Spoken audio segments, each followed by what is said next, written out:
چونکہ منافق بزدل ہوتا ہے، منافق کی پہلی نشانی بزدل ہونا ہے. بزدل ہوتا ہے جبھی تو وہ حق بات قبول نہیں کرتا، دونوں پارٹیوں کو خوش رکھتا ہے. نفق عربی میں کہتے ہیں سرنگ کو. سرنگ کے دو حصے ہوتے ہیں نا، دونوں طرف نکلے ہوئے ہوتے ہیں. یعنی ادھر جب جائے گا تو کافروں کو خوش کرے گا، اسی تواڈے نال ہاں جی. مسلمانوں کے پاس جائے گا تو مسلمانوں کو خوش کرے گا.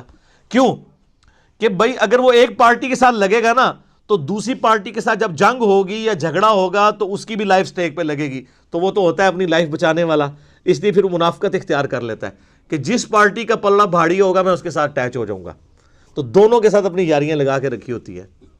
جیسے یہاں پہ بھی ہمارے کئی بڑوں نے باہر یاریاں لگائی ہوتی ہیں، جب ادھر پٹتے ہیں تو فوراً جناب ریٹائر ہونے کی دیر ہے تو ٹکٹ کٹا کے باہر، آپ ادھر دیکھتے رہیں. ہاں جب وہ ادھر ہوتے ہیں تو آپ ان کی ماشاءاللہ حب الوطنی کے اوپر تقریریں سن لیں. امت کا جناب لگتا ہے پوری پاکستانی قوم کا